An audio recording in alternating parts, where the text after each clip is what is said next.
3% доходтан налог төлеу үшін, яғни ИП және социальный налог төлеу үшін Каспи приложениеға кіреміз. Осы жерден госуслуги дегенді таңдаймыз. Госуслуги бөліміне кірдік, және де осы жердегі бизнес дегенді таңдайсыздар. Міне көріп тұрсыздар ғой, бизнес дегенді басасыздар, сол кезде осылай түседі бизнес и налоги деп. Осы жердегі платежи для ИП дегенді басамыз, налоги для ИП. Және де осы жерде қала болса қаланы таңдайсыздар, ауыл болса ауылды таңдайсыздар, облыс болса облысты. Яғни бізде Алматы облысы. Тип платежа.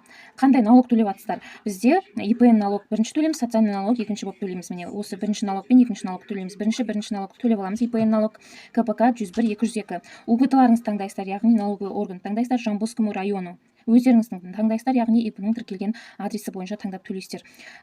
Районға, яғни облыстың районның ішінде қандай ауылға жатады, осы жерден өз ауылдарыңызды тауып аласыздар. ИП-нің тіркелген ауылын, мысалға Ұзынағаш болса Ұзынағаш, Қарғалы болса Қарғалы деген сияқты.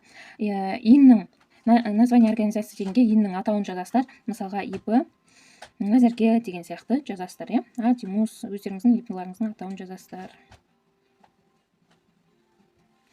Одан кейін мына жерге ин жазасыздар, өздеріңіздің ин номерларыңызды жазасыздар, сумманы жазасыздар. ИП налог сіздерде доходтан 1,5% қанша шығып тұр, соны төлейсіздер, сумманы енгізесіздер. Мысалы 18 000 болса 18 000 деп басып, копати деп басып, оплатить деп төлейсіздер. Келесі бізде социальный налог. Оны төлеу үшін артқа шығамыз. Налоги для ИП дегенге қайта кіреміз.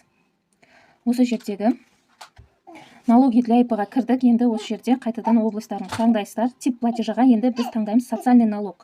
УГТ-ларыңызды жаңағындай тересіздер, райондарыңызды, және де ИП-нің атауын, ин номерларыңызды жазасыздар, және де сумманы жазасыздар.